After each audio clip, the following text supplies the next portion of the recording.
I'm Adam Philipson. I'm the CEO and president of the Count Basie Center for the Arts.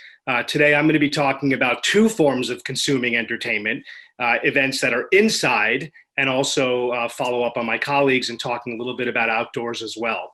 So first and foremost, I just wanted to back up the reports about our economic impact. So we have an approximate annual economic impact of about $24 million.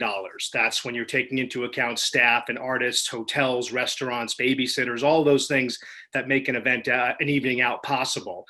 You can believe that the restaurants in Red Bank are holding on tight until we can get back open.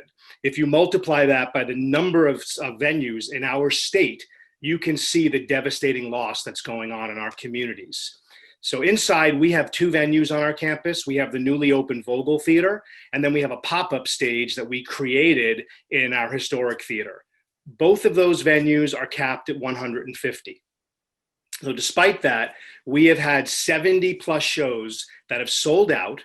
So that means over 10,000 people have come through our doors. And if you didn't hear, I think it was really mentioned from Michael very appropriately, CDC guidelines and health and safety for our patrons, artists, staff is probably at the top of our list. And we take that so incredibly seriously. And I think it's just important that you're understanding that we're not taking any of this for granted.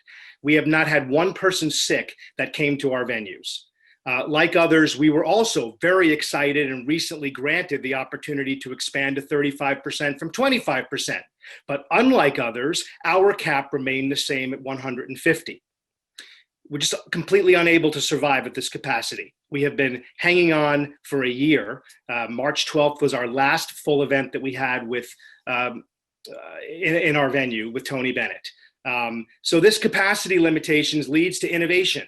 And we're working on an outdoor facility that will be entertainment and dining. Last year, as was mentioned, we were the largest drive-in in the country in Monmouth Racetrack. We had almost 5,000 cars for 8 shows, more than 10,000 people.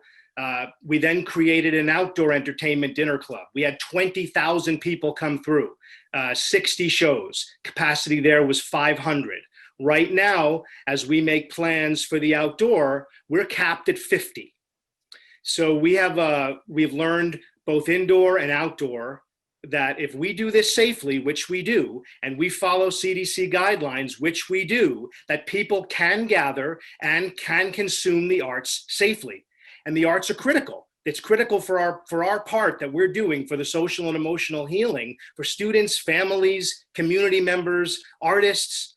So what we're looking at, and we know from the seemingly strange and random decisions of capacity that are being made, that this is not being guided by science. Because if this were scientific, then it would be systematic. We need 35% at the minimum, no cap, where we would be right now, as our other colleagues are, and we should be, that's for indoor. And for outdoor, with social distancing and CDC guidelines, there should be no cap.